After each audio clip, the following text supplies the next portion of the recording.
It's episode 86 of the Keto for Women show.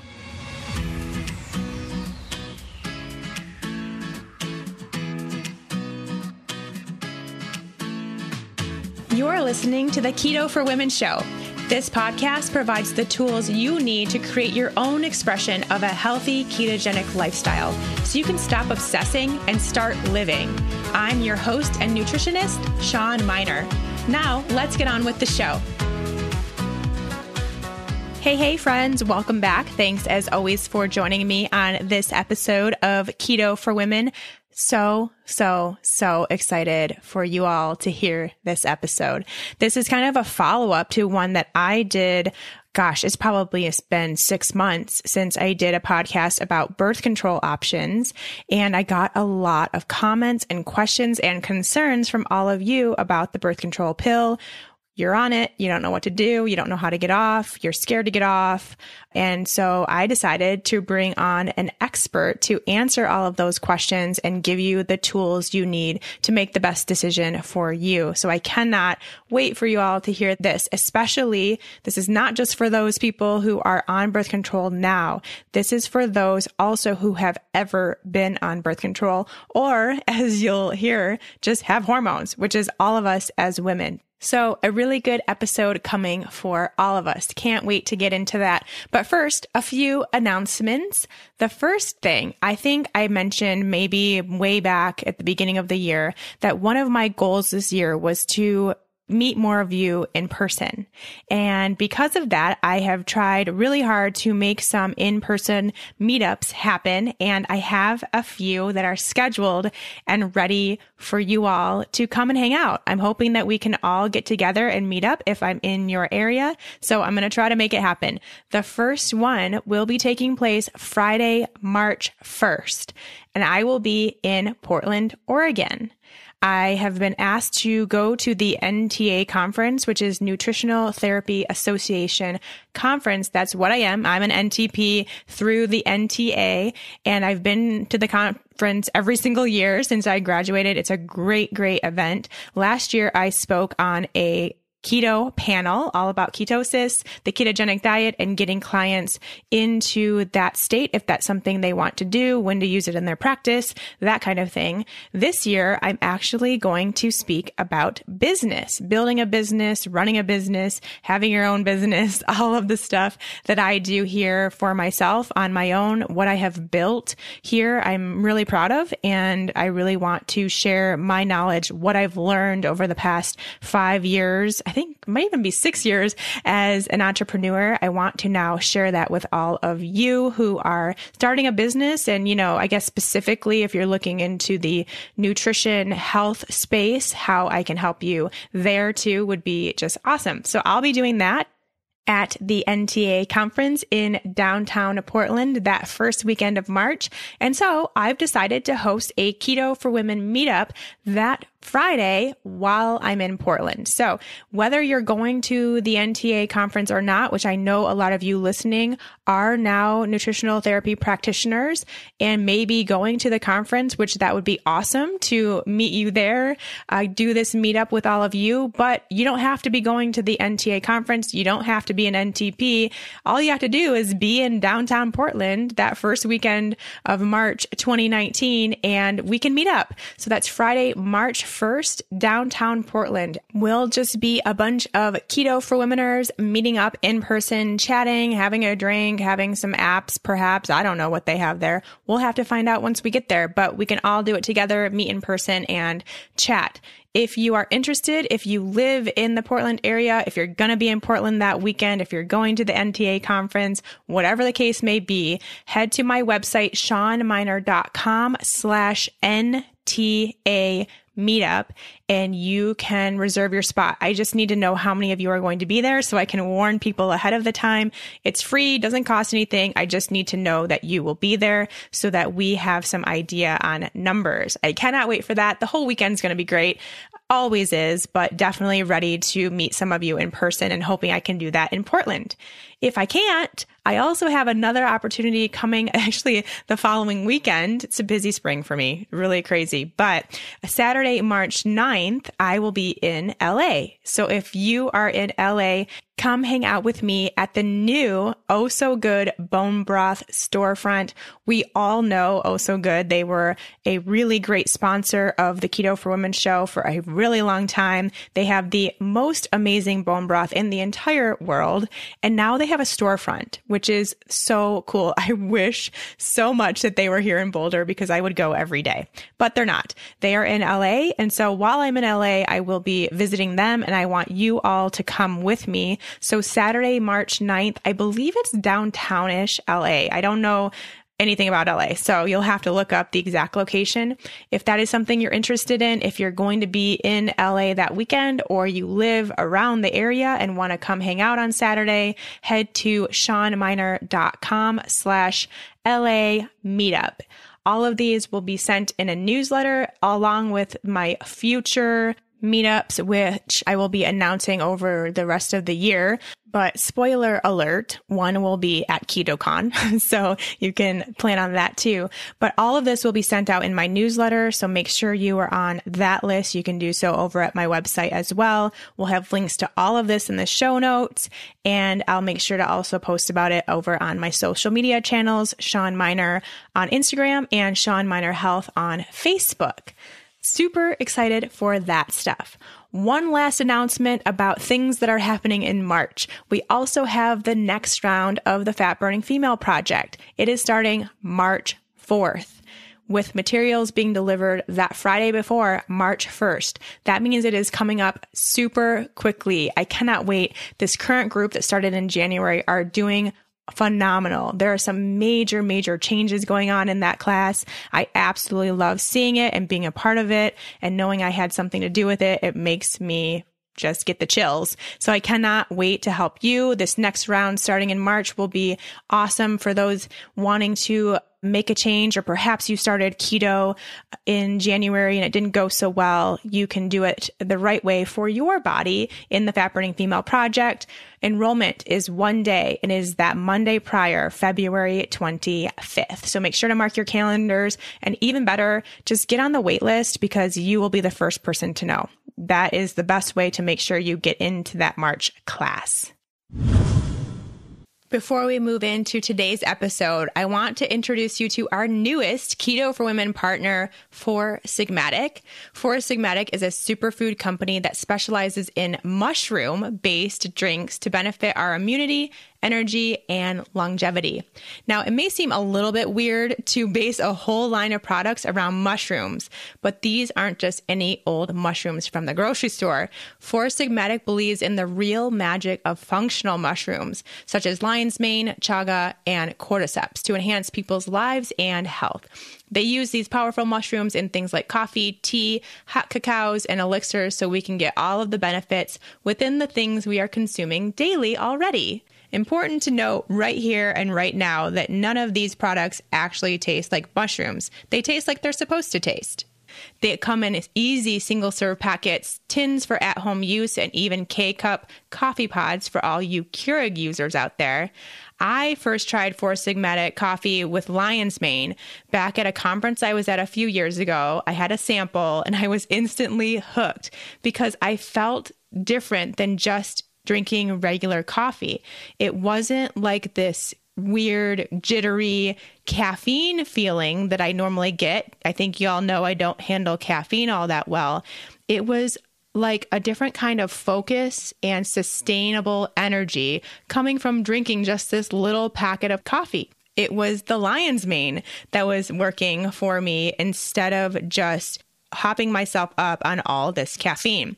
I loved it. I still love it. Right now, I'm crushing on their chai latte when I need a little midday warm up because it's cold where I live right now and I need these midday hot drinks, and I'm all about their chai latte. It is so delicious and really hits the spot for a little midday treat.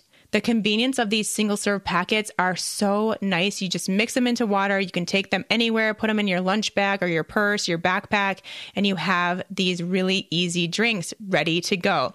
I personally also add in coconut cream to make them a little frothy, delicious, keto-friendly drink. I highly recommend doing that for you all too. You will absolutely love it. Right now, as a partner of the Keto for Women show, they are giving our listeners 15% off of your order when you head to foursigmatic.com/Sean. That's FOUR Sigmatic SIGMATIC.com/Sean. Use the coupon code Sean for your 15% off. Of course, that's SHAWN. Again, foursigmatic.com/Sean. Use coupon code Sean for 15% off. Thank you so much to Four Sigmatic for helping bring this show to air today. All right, let's move on to today's interview with Dr. Jolene Brighten. Like I said, so excited to have her here. She is a wealth of information and just a really fun person to chat with. You guys are going to love it. Dr. Jolene Brighten is a functional naturopathic medical doctor and nutritional biochemist with a focus in women's endocrine health. She is recognized as a leading expert in post-birth control syndrome and the long-term side effects associated with hormonal contraceptives. Dr. Brighten is the author of Beyond the Pill, a 30-day plan to support women on birth control, help them transition off, and eliminate symptoms of post-birth control syndrome. She is a speaker, women's health advocate, and a medical advisor for one of the first data-driven apps to offer women personalized birth control recommendations. All right, let's hear from Dr. Brighten. Dr. Jolene Brighten, thank you so much for coming on Keto for Women today. Hey there. Thanks so much for having me. I'm really excited to chat. You had a different project a while back. Mm-hmm. We had chatted then in a podcast. So yeah, I feel very special to be included in this project. I know it's coming full circle, but this is kind of a whole new audience, to be totally honest. Obviously, Keto for Women, we're all women. We're all using the ketogenic lifestyle. So not just the diet, but the whole lifestyle that comes with it. Really learning how to tap into our own bodies so that we can understand what's best for our bodies using the diet, but using other things in our lifestyle. So it's a really cool platform and a really good way to reach women who want to learn more about their health. And I'm so excited to have you on the show because I did a podcast episode, it's probably been about 6 months ago, about different forms of birth control and some of the things that could be happening to your body because of those birth control options. Mm-hmm. And I got a lot of feedback. Just women had no idea of what they were actually doing to the body with these birth control pills specifically that their doctors had put them on, regardless of if they even were trying to not have a baby or not. Mm-hmm. And so I know that this is your expertise. I'm so happy to have you on the show. But first, let's kind of introduce you to everyone. Tell us a little bit about how you got into this field, what you do now, how you help women, all that good stuff. You know, it's funny. I was going to be a gut doc. I was a sick kid and I had a lot of digestive issues. And so I was like, I really want to focus on that. You know, my background's I have a degree in chemistry, nutritional biochemistry, along with clinical nutrition focus. And I became a naturopathic physician, which was the first time that I really learned in medical school how my menstrual cycle worked and how often, you are actually fertile, which is one day out of every month. And we can talk more about how sperm is tricky. But with that, I'd been on the pill for 10 years, really grateful to have that tool that I could utilize it to become a first generation college student.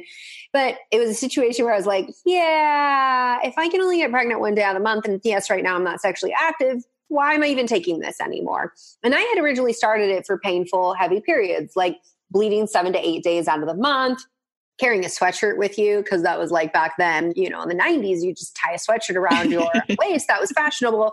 That was me at school. Like I always had to have a sweatshirt with me just in case like my pad failed. And that was if I could go to school because I was in so much pain. So birth control was awesome because then all of those period problems went away till I found out later, oh wait, but they had a root cause. So there's that.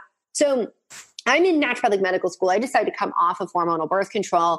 And when I do, I lose my period for the first time in my life. Now, this is something that it's still baffling to me. I went to my doctor and like, I haven't had a period. It's been like 3 months. I stopped hormonal birth control. Also, I have all this cystic acne. Like, what's up with that?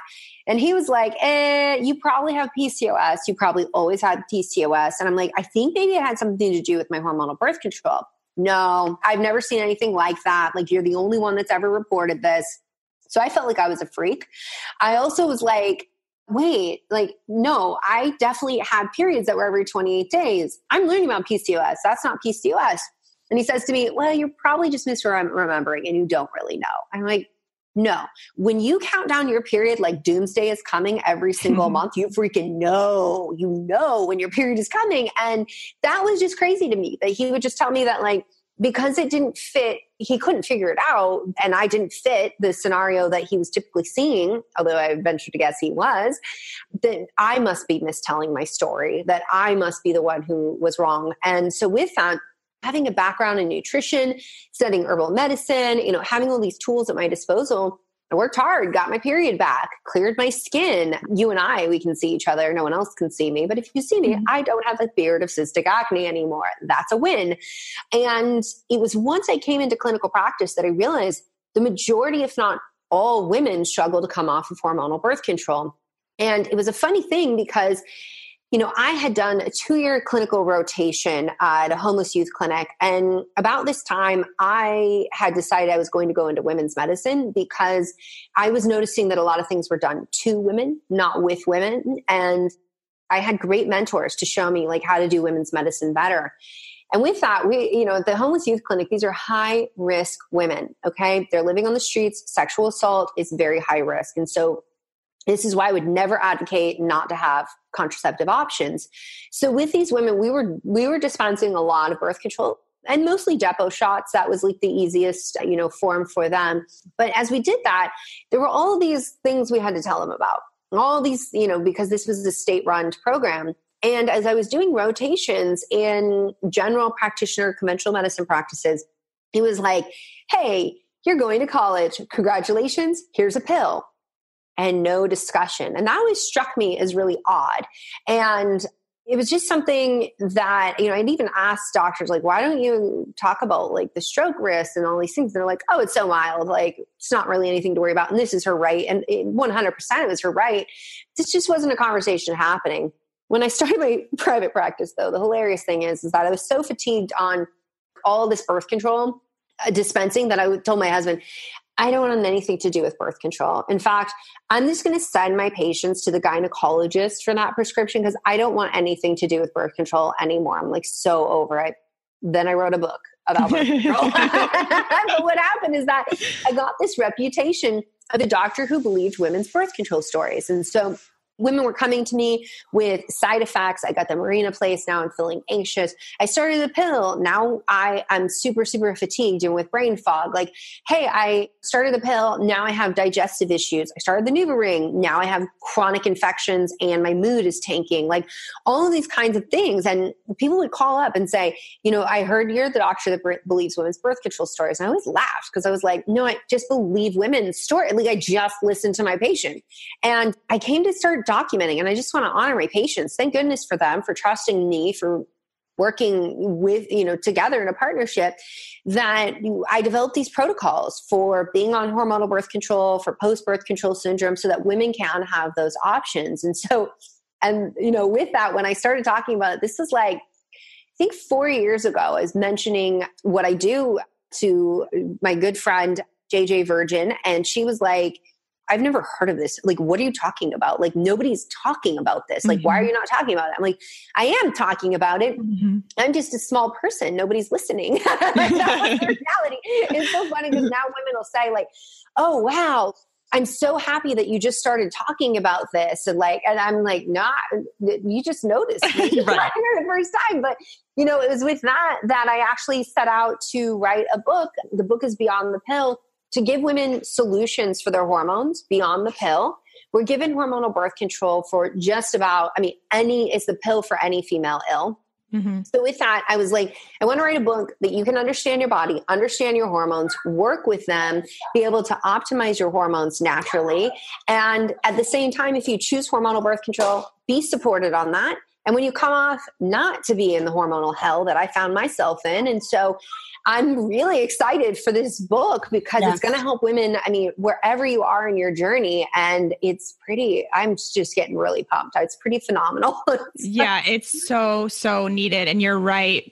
there really aren't that many people talking about it. And now I think is a really good time because women are starting to understand what exactly is going on. And they do want this information. Whereas before, when nobody's talking about it, you're just like, all right, well, my doctor told me to do this, so I'm just going to do it. And you don't know the questions to ask or the tools to decide if it's right for you or not, And so I really want to go through this whole process. So let's start at the very beginning, because like you, there are so many women who are given the birth control pill as really the only option for a whole host of things, not just because they don't want to have a baby, just like all these things that doctors will just throw the pill at it. And that's it. No conversation at all. So what are these reasons for using the pill that doctors are turning to instead of some other means? Yeah, well, the interesting thing about the pill is it was really designed so that you could delay pregnancy or space your pregnancy. So you could get pregnant when you wanted. And now it's really evolved where estimates have said about 58% of women are using it for non-contraceptive reasons. So the primary reason, now that might be a secondary reason, the primary reason are for symptoms of hormone imbalance. So this can be things like period pain that's due to endometriosis, irregular periods that just don't quit. They go on and on and on. It can also be used for things like acne. You're having acne, you're having hair growth on your chin, chest, abdomen, or you're maybe, starting to notice that you have mood symptoms that come up and you're having PMS, so premenstrual tension syndrome. 2 weeks, before your period, somewhere in that window, you're starting to have mood swings or insomnia, maybe you're having breast tenderness and you're feeling uncomfortable. And so there's really a whole wide spectrum of reasons that doctors will prescribe hormonal birth control. Unfortunately, it does work. Although it does work for some situations, it doesn't work for everybody. And there's a root cause to all of those things. So for example, an irregular period or a long period, just unpredictable periods, maybe it's PCOS, maybe it's hypothyroidism. Hormonal birth control doesn't address those things. Yes, it will mask how your period, which is the fifth vital sign, your menstrual cycle, is presenting to you. The withdrawal bleed is a medication-induced withdrawal bleed. So it's not really a period. You're having a medication withdrawal. And all the while, this underlying issue is allowed to progress. And I talk about this in chapter 8 of my book, which is The Metabolic Mayhem, is that, women with PCOS, that's a big disservice. You delayed the diagnosis, sometimes for decades. That woman didn't get the diagnosis. And she kept going to the doctor being like, I can't lose weight. And they're like, girl, just eat right and exercise. Eat less, move more, right? I always joke, I'm like the 90s call, they want their bunk nutrition information back. That's not how it works in a female body. And for everyone listening, I know there's doctors out there that are still arguing calories in, calories out. Just walk away. Just walk away from that, because they're negating the fact that your hormones are everything and they're so intertwined with your metabolic health. But with PCOS, the root cause of that is insulin dysregulation and inflammation. And as we're starting to understand, the gut microbiome is likely skewed as well. That's predisposing women to that. Well, hormonal birth control can lead to insulin resistance. It's inflammatory and it does cut down on your gut microbes. So for a woman with PCOS, not only are you delaying the diagnosis, but it's also something that in some ways we could actually be making things worse, especially because nobody's looking out for the rest. You're in your 20s. Nobody's measuring your blood sugar. Right. And whatever. Yeah. That's we're not even going to think about that. And that's not to say that if you want to use the pill or any form of hormonal birth control to manage your symptoms, that's 100% you're right. But you should at least know why you have those symptoms and know how to stay safe and what to look out for while you're on it. Definitely. And so it seems like the pill is quite often now used as a Band-Aid. We're Band-Aiding the thing instead of finding out that root cause, because everything that you just mentioned, like you said, there is a reason behind that. There's a reason why your periods aren't easy and normal and regular and every 28 days or whatever they should be. So you can do that digging work and then you can decide for yourself if the birth control pill is the way that you want to go to take care of that.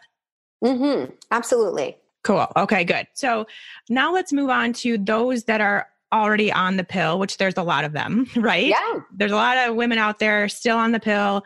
What would you say would be maybe the top symptoms that they could be experiencing because they're on the pill that they don't even know that that's what's causing it?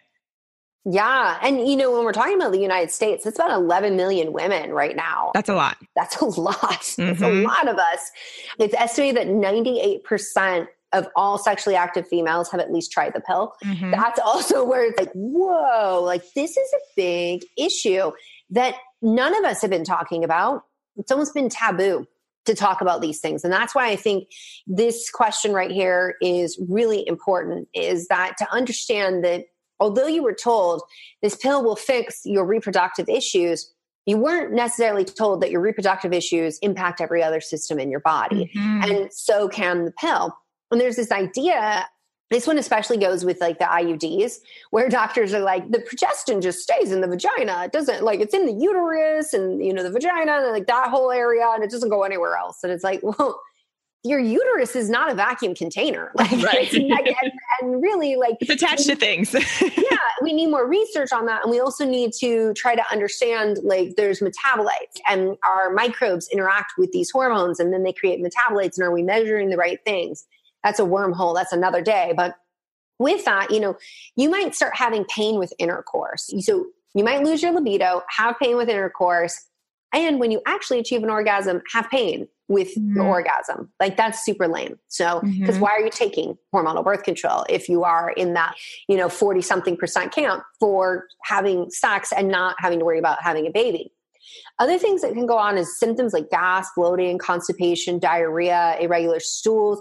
You can get the diagnosis of IBS. There is a link between hormonal birth control and inflammatory bowel disease, most notably Crohn's disease. So that can actually be showing up. And I've had patients who, they come to me and they're like, I have all these food sensitivities and the list is dwindling in terms of what I can actually eat.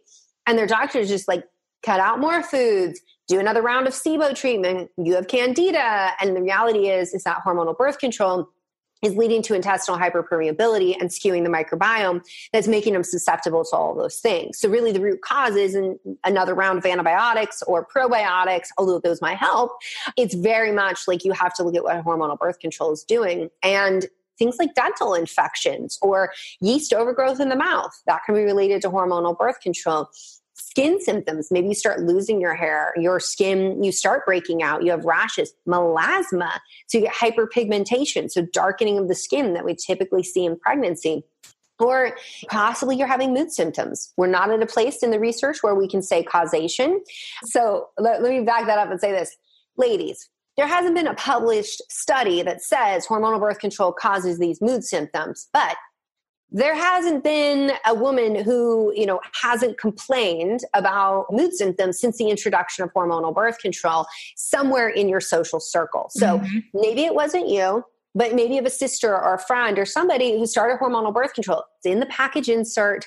It is definitely something, I feel like for every one doctor or scientist that's out there dismissing what women experience with hormonal birth control, with post-birth control syndrome, there's thousands of women. There's probably a good 1,000 to 2,000 women who have a consistent, independent story about what happened with hormonal birth control. So that's just to say at this point, I think we need to stop acting like, well, we don't have a study that shows cause, therefore these women are making it up. I think instead we need to get humble, curious, and say, okay, dang, there's a lot of women saying the same thing, and we don't have a study to show that. But maybe we can start asking why her and not her?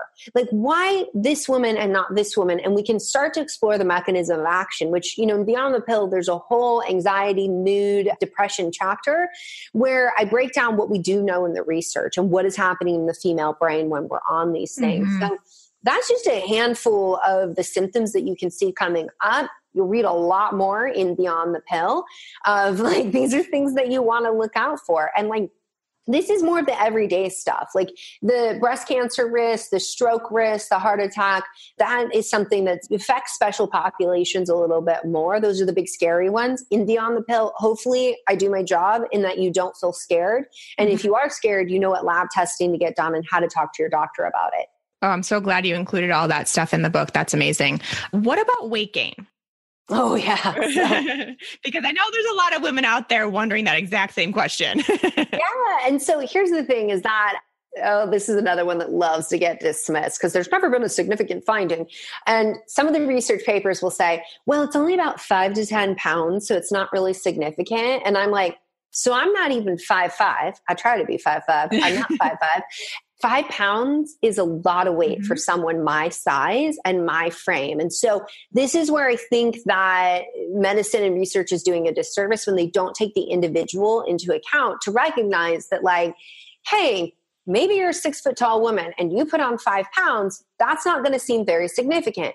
Or maybe, like some of my friends who are coming in at barely over 5'5", 5 pounds is going to feel very significant. Just like, and I just say that because there's other individual factors where it's like, you know, for some women, something doesn't feel significant. Research is like, that's not significant. But for some women on the individual level, that is significant for them. Now, with hormonal birth control, knowing that it's inflammatory and that it has progestin, not progesterone. Progesterone is, you are the only one that makes progesterone, not a lab. They haven't figured that out. You go you.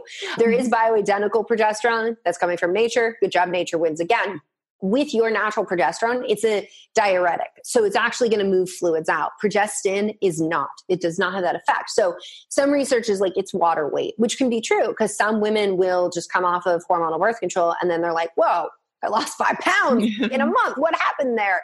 But there's other things that are coming into play as well. So we know that estrogen and progesterone can influence our, fat cells, how we burn fat.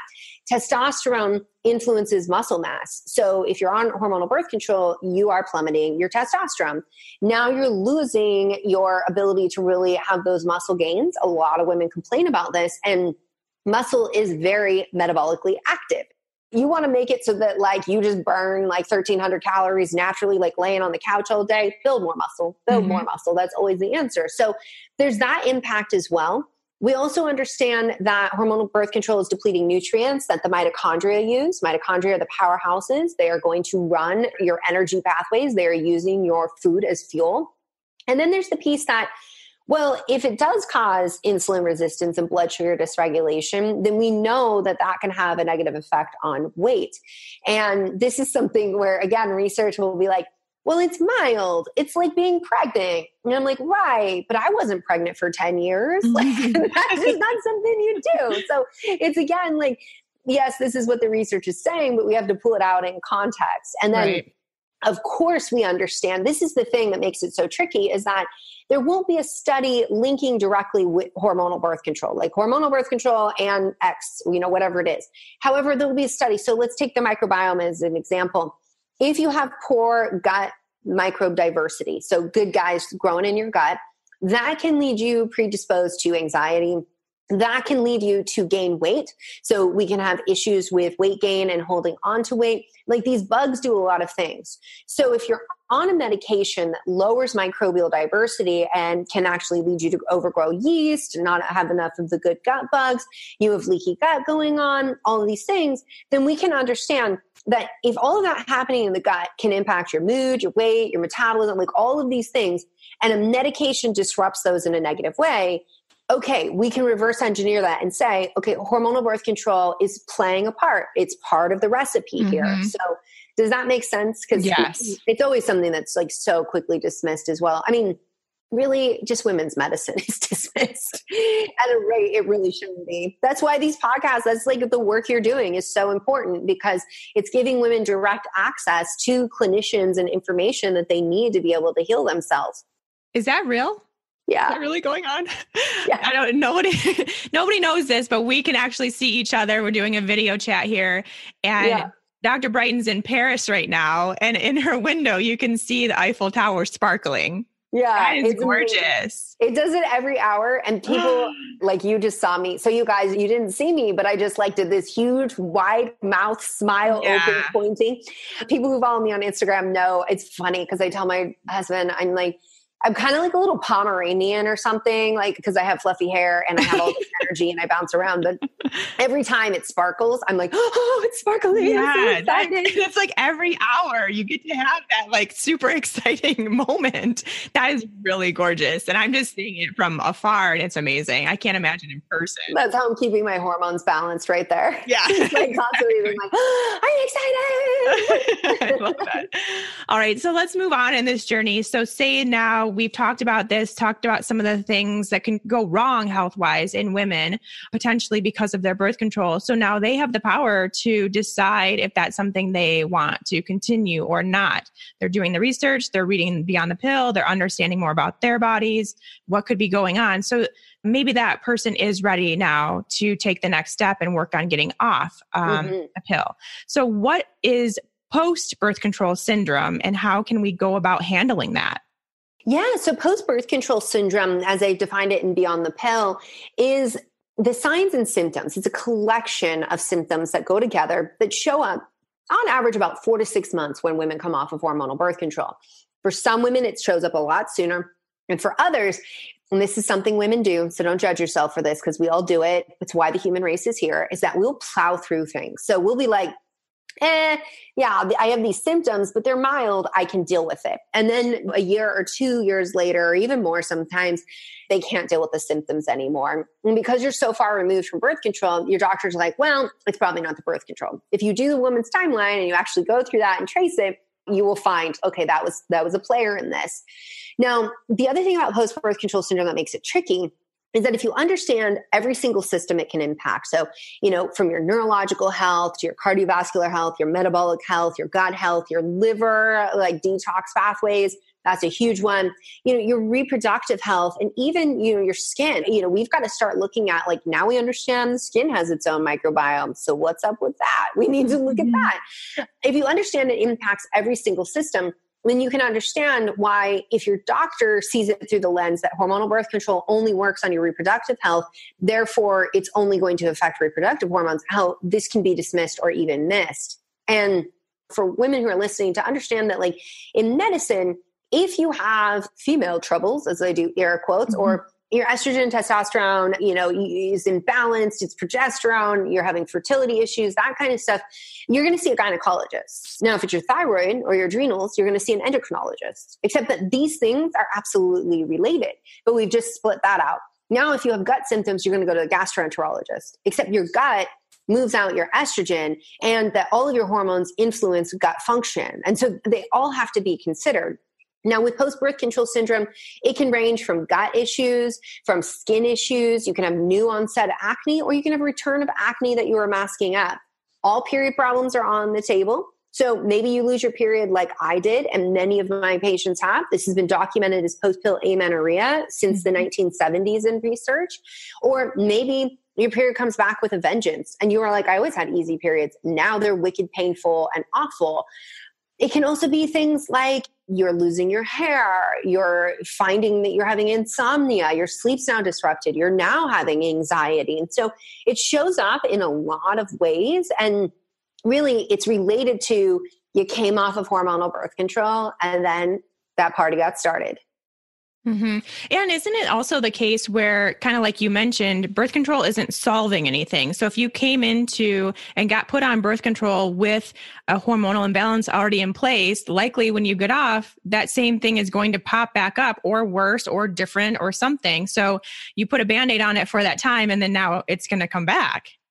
Yeah. And the thing that breaks my heart is, like, I've had patients who, we go through their timeline, they had irregular periods, so their periods were really unpredictable. They were painful.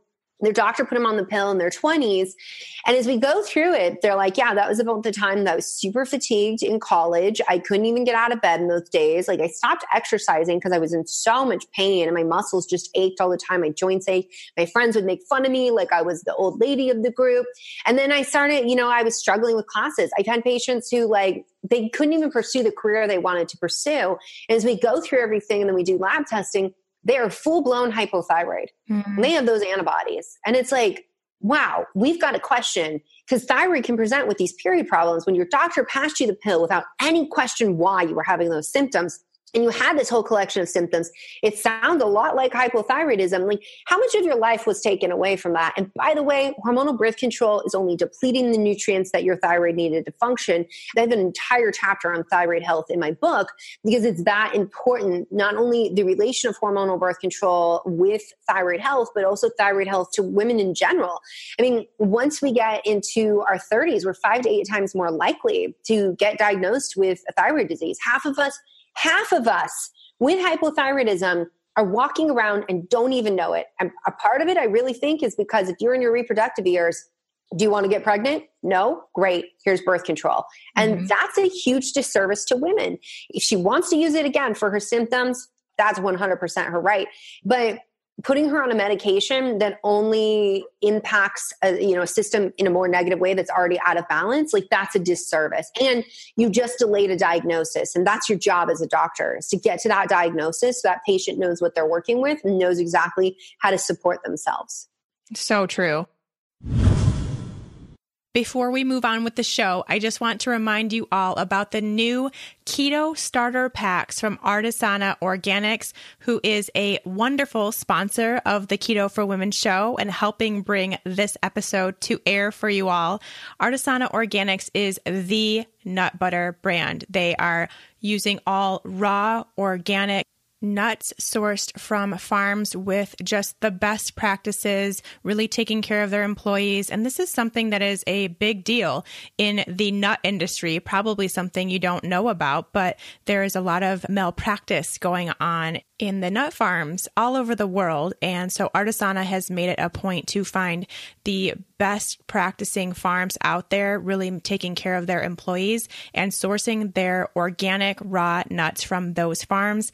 And the thing is, that's all they're using in their nut butters, especially their coconut butter, their almond butter, their pecan butter, walnut butter. It's just nuts. There's nothing else in it. There's no weird oils. There's no added sugar. And that is something that is hard to find when you're out shopping for nut butters. And if you're anything like me, I rely on my nut butter packets, my coconut butter packets as my snacks, whether I'm on the go or I'm working from home and I just don't feel like cooking up something. I just want something simple and quick. I'm going for those Artisana nut butter packs. I highly recommend you do the same. You will not be disappointed. I'm about to leave for 3 weeks in Hawaii, and I'm going to be taking all the nut butter because it is the one thing that is easy to take, easy to pack, satisfying, satiating. I know I can put that in my backpack.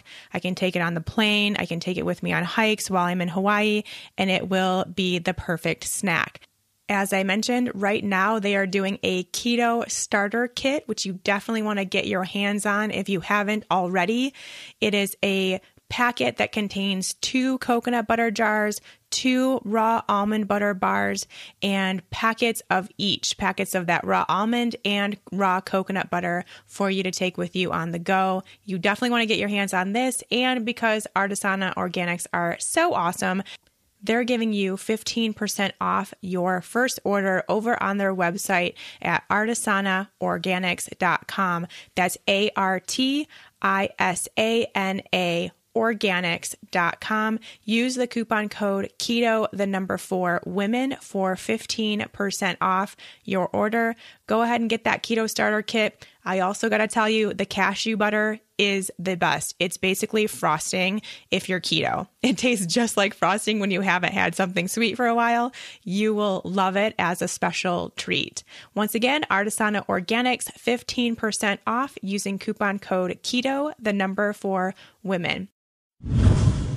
So let's talk about nutrition and say that we are in the place where we're ready to get off birth control. We want to try to bypass this post-birth control syndrome as much as we can. And I'm sure there are ways that we can do so, one of which I'm going to assume is nutrition and making sure we're getting the right nutrients for our bodies. So what do you suggest in regards to the food we're putting on our plate during that time?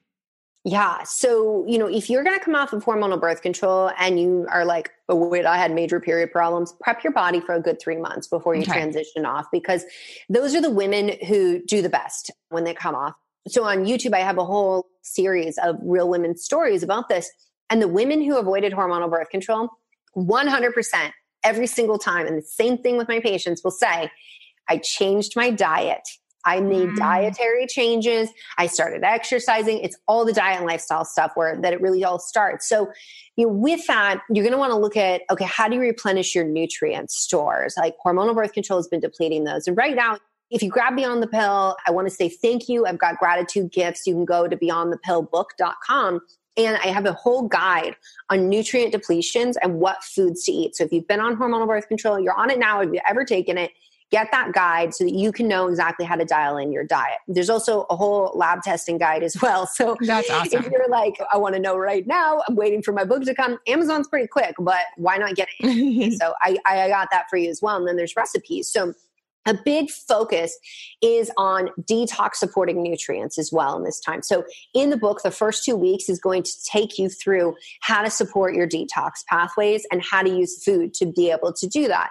So, in terms of like ketogenic diet, you're going to find foods in there that are very much focused on leafy greens, cruciferous vegetables, onions, garlic, high quality fat. That's a huge piece. Yay. If you want your hormones back, you got to eat your fat. In the mood chapter, I'm like, get your fat up. The brain is fat, get your fat up. And like those ketones are absolutely going to heal your neurological health. That was something, when I had a traumatic brain injury, first thing is that I ended up not having an appetite. So I fasted for like several days. And then I was like, well, I might as well just go keto now. Like, yeah, I'm already there. I'm already in. The funny thing is everybody's like, did you get the keto flu? Did you feel awful? I'm like, nah, I had a head injury. So I like sleeping all the time. So I just like slept through all of that. But the other thing is that I noticed, I know there's some people that are like, don't use exogenous ketones. Oh my God, did exogenous ketones help me so much in healing that? So shout out to that. That was a little bit of a tangent there, but certainly, these things we know are neuroprotective. Now, the other piece is that you've got to have high quality protein going in. And, and beyond the pill, I'm going to have you take out some foods, test some things, see what's true for you. And a lot of people have asked, why don't you take out eggs? Like, I don't understand. I'm like, well, because my patients taught me. Now, with autoimmune disease, that's a little bit of a different story, but my patients taught me because they just didn't do it. They didn't take out eggs, and then they were fine. Like, it worked. And I very much am convinced that somebody is like a vegetarian, I'd rather them eat an egg than pull that out. I think we get a little too, where people are like, all of these foods are bad. And I'm like, no, you got to figure out what's true for you. But with eggs, I really think you need the high quality protein, which is a wide array of amino acids and complete protein. That's how your liver detoxes. The biotin will keep us from losing our hair, is very important. And those yolks, I mean, if you're getting that pastured egg yolk, it's so rich. I actually just had somebody today, I just have to share this because I laughed so hard I was crying, who sent me a direct message on Instagram, and I'd shown a picture of my breakfast. And so my breakfast is, if you guys watch my Instagram, it's usually more on the keto. I don't consider myself keto, although it does happen in my life. I just prefer to eat fat and protein and vegetables. Yeah. That's how I roll. And it was this picture of eggs, and there was like turmeric, onions, garlic, kale, like this, like, and the lady writes me and she's like, why are you killing women? It was like, oh my gosh. Don't you know that heart disease is the number one thing women die from, and you are supporting them eating these fats that are going to kill them? Oh no. And why I laughed so hard is because I scrolled through and I was like, whoa, this sent me a lot of messages. Today was the first day that I saw them. Sorry guys, if you DM me, just know I get like thousands and I don't get through them all. And so I scrolled back and like, she was critiquing everything that I'd ever posted. If there was meat, you're giving people cancer. Like, not that I'm telling people to eat things that could give them, no, I am giving them cancer. Full on blame on me. Oh my God. And then like I would post, so my son, he has this inflammatory autoimmune condition of his brain, which was recently discovered, and we're working on that. And they lose their appetite with that. But there were foods we could get him to eat, and some of them would be vegetarian. And you'll see these photos. They have tons of olives. He will eat those. And I very much think this is his wisdom of he's fasting. And then he's eating really low carb vegetables and high fat foods.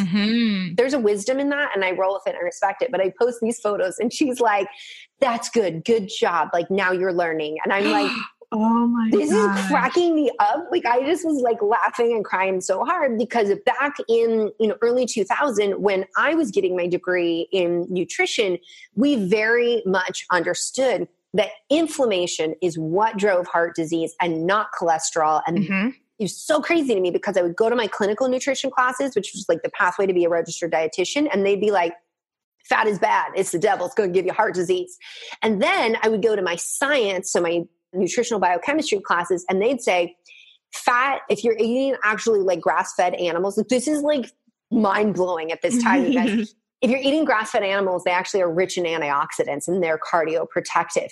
And there's never been a robust scientific data to support that cholesterol actually causes heart disease. And instead, it's inflammation. So we need to be paying attention to inflammatory fats and inflammatory foods. I mean, at the time in my 20s, I was like, what are these contradictions? And so now to have it full blown where like people message me and like tell me straight up that I'm giving people heart disease, I'm like, and I often say this because you guys might get hit with this argument as well. And here's something really important to understand. When do women get heart disease? When they lose their hormones, okay, that's when we're going to have a heart attack and everything escalates. Our risk factors go up.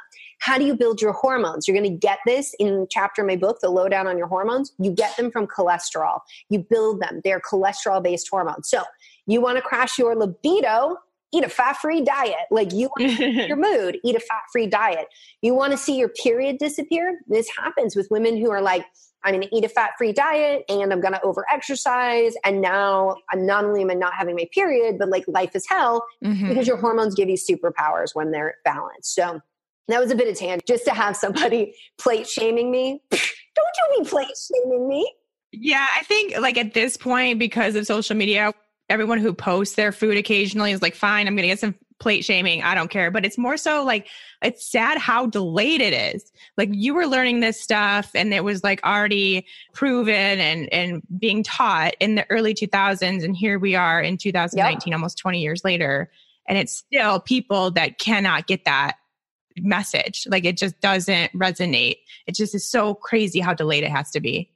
I think it's also something, it's dogma. We have a saying in my clinic that dogma equals death. And I'm sure some people have heard me say this because I think the worst thing, like what animals survive, the adaptable ones, that's what you want to be. And so back when I was getting my nutrition degree, I ate 6 servings of grains every day. I convinced myself to be on a fat-free diet. And as I was learning more and more of this stuff, and I was also vegetarian and I was learning more of this and I was like, oh, like I can't even with this fat right now. Like really? I convinced myself I didn't like butter. That's dumb. I'm in France now. I know. Who doesn't like butter? I eat all the butter and all the cheese because here I don't break out. And I'm like, yes, I can eat cheese. It's so good. But, you know, when I was taught about the ketogenic diet, you know, that's great for basically seizures. That's about it. Seizures in kids, use the ketogenic diet. And it was very much something like, you need to eat your grains. Grains are really important. Drink your milk for calcium. Then as I progressed in my education, it was like, oh, actually, it's not bioavailable, that calcium in that milk. You actually want to eat Chinese cabbage. And these things, you know, started to shift and evolve. And this is something that I think we really need to see in medicine. That's humility and curiosity. That, you know, I was taught all of these things. I was taught that the brain preferred glucose, and glucose is what the brain needed. And we needed to eat grains for that very reason. Then more research came out. Then more people, and then like this is also the time, you guys, where like Atkins was a thing and everybody was making fun of Atkins. I think there are some things that had we just paid attention, we could have iterated on and made that a lot better. But you know, now it's something where I've used the ketogenic diet therapeutically. I use it with patients as well. And there's a lot more we're starting to learn about it. We need more research on women because all the studies are on men. And then they're like, same. We're not the same. Not at all, but not at all. This is something that like to understand, I just want people to understand that like very much my roots in nutrition were plant-based diet, vegetarian, eat all the grains, and a ketogenic diet was so extreme and that we shouldn't be using it and you could die and ketosis is this terrible thing and it only happens to diabetics. And like that was, you know, 20 years ago where I'm coming from. And then things evolved and changed. And now I'm like, yeah, I use the ketogenic diet. Again, like I was saying, I think, you know, we're not measuring ketones in my son, but I'm pretty sure that's what he's doing. Having gone through a head injury myself, I'm realizing that my body, I would get so nauseous. I was forced to fast like 5 days out of the month. Now understanding Walter Longo's research and like, oh, actually that's the sweet spot for getting stem cells up. Like there's a wisdom going on in the body. So I just want to say all of that to everyone listening to understand that like we may also change our mind about keto and keto in women specifically in the future. And the most important thing you can do is just keep asking, is this true for me? Is this true for me? And evaluating what is true for you. And know that plate shaming is going to happen. Diet is up there with religion and politics. And so seriously, if you're talking about diet at any time, people will get as heated with you as they do about who's president and who should be president and all of that business. So yeah, I mean, totally. I'm sure I got more plate shaming DMs in there, but I just laugh about it because if somebody's that extreme, I'm like, you're in a different phase right now. That's okay. You do your thing, but that's not true for me. And so I'm not going to get down with that. So I just want women to feel really empowered in the choices they're making for their body. Because there's this thing about being a woman.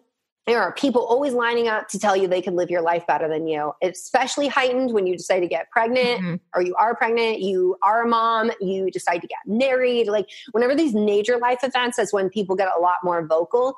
The same is true when you change your diet and lifestyle. And recognize that when you decide to change and shift things to better yourself, it sometimes challenges people's stories and they're not ready to let go of that story. So it has nothing to do with you and everything to do with their baggage. So you just keep on moving. So, I love it so much. So talking my language. I'm like, this isn't about birth control, but like this needs to be said because well, still we need it. Yes, it's so true. You want to raise your inflammation, hate on yourself, say mean things to yourself. Yeah. Or others. Like just be nice to everybody, including yourself. It's that easy. Totally. Okay. So I want to just wrap up the birth control chat with one last question. So say there's someone out there who, is really interested in getting off the pill, but maybe they were put on because of endometriosis, PCOS, something that's pretty major, and they're kind of scared. They're basically scared to take that step because, they have these memories of really bad periods, terrible pain, that kind of stuff. So what do you suggest for that kind of person? Yeah, that's such a great question. And, what I really want to say straight away is that you're going to need to partner with a clinician in all of this, and that we all need to stop making decisions based out of fear. A lot of times we get put on hormonal birth control because we had the bejesus scared out of us by our doctor. There's women that are like, I have to be on the pill for like the rest of my life because it's the only way my doctor said I can prevent ovarian cancer. There's a lot of ways to prevent cancer. That's one piece of the discussion. Now, with endometriosis, PCOS, you can expect there's going to be an androgen rebound, that you're going to get oily skin and acne. This is a situation where follow the protocols in Beyond the Pill for a good 3 months. As you transition off, then make sure that you continue to support yourself. That doesn't mean you'll be on a super strict diet for the rest of the time. You can't go eating 6 servings of grains a day, okay? Ditch the food pyramid. It's no good. I'm telling you that. But, with that, and Beyond the Pill, I'm also going to get you dialed in with supplements. Like, what can I take with supplements? And that's a good way to fine tune. When we are in a healing phase, we're going to need supplements. Now, endometriosis, you got to do a little bit more work with that. So if we understand, we don't totally understand endometriosis. Again, not studying women, that's a big issue. But with it, we are starting to see more and more that it's likely autoimmune in origin. And so if that's the case, then you have to understand that, and you'll read all about this in my gut check chapter, hormonal birth control causing intestinal hyperpermeability, more commonly known as leaky gut, could actually be playing a role in autoimmune disease. So if that's endometriosis, there's some work to do to undo some of that. So with endo, I typically recommend that women go a good 3 to 6 months prepping their body for that transition off. Most women with endo that I talk with, they don't actually have complete pain relief while they're on hormonal birth control. It like takes the edge off, which is actually good. Because then we can test, well, what works for you? Bringing up magnesium, does turmeric help? Like, does drinking ginger tea? Like, we can start to play with these things and understand what works for them with pain management. And I give those options in my book as well. And then, when it comes time to transition off, you want to have a healthcare team. So you want to have that diet dialed in for sure. You want to be working with someone who's, working on the root cause of those things. And you're likely going to want to have a good adhesions massage therapist that can help. Having a counselor, chronic pain of any kind tanks our mood. So having a counselor in place and just thinking about who you want to have be part of your healthcare team. The diet, the supplements, the lifestyle practices, those are going to have to be something that you really fine tune for yourself, but also that you're consistent with. Like, I'll have women that are like, Well, I tried this supplement and it didn't work. And it's like, well, one, have to take it long enough. It's a natural therapy, which means it's working with your body. And they only work if you actually take them. And I say that as somebody who, when I'm taking my supplements, I'm like, yeah, everything's so good. And then I'll just be like, I just don't feel like it, or I'm busy. And then, a couple of days later, I'm like, what happened? Oh, maybe I'm getting sick. I'm tired. Or maybe like you just don't have that self-care piece like going. And for me, having Hashimoto's, I have to stay on top of my supplements with that. I have to stay on top of these things. That's how I'm a little Pomeranian bouncing off the wall because I stay on top of it. But yeah, so I appreciate you asking that. And I think it's only fair to let women know, there's a 30-day protocol in the book that's designed to really be your 30 days of understanding what's true for you in terms of diet. I guide you right away into lifestyle practices. So there's a quiz that'll happen where it's like, do you have too much estrogen, too little estrogen? Is it thyroid? Like what is going on? And then because I know you ain't got time if your hormones are out of whack, here is the solutions right away. If this is the box you checked, jump over to these pages and get right into it. And then you can go through the 30 days, but that 30 days, you can extend that. It's just about what is going to keep working for you. Oh, so good. Yeah, this book is amazing. I think anyone really, even if you were on the pill 10 years ago and you still don't feel like your hormones are quite right, this is the book for you. It really works for all ladies who have had any experience with the pill.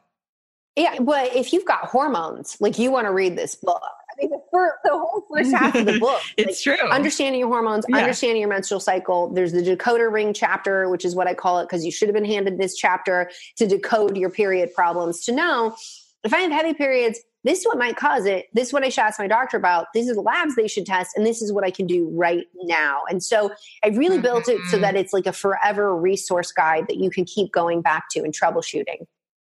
So important. Such good information. Where can everyone get the book? You can grab the book. It's at Barnes & Nobles. It's really anywhere that they sell books. And then, of course, on Amazon as well. Okay. I also have through my website, which is drbrighten.com, which is a little bit tricky, drbrighten.com. So you can grab it there. And then if you grab it, please get the gratitude bonuses, which are at beyondthepillbook.com. Oh, perfect. And then where can they find you over on social media? So you can find me on Instagram. That's my favorite place to be, at Dr. Jolene Brighten. I'm also on Facebook as well. And then you can catch me pinning on Pinterest. And I have a YouTube channel where I like to share videos because I know we all learn a little bit differently. Yeah, absolutely. Dr. Brighten, thank you so much for coming on the show today. That was really, really, really great information. Awesome. Thanks so much for having me. I'm so glad we were able to connect and make this happen. Yay. I'll talk to you soon. Thank you. Bye.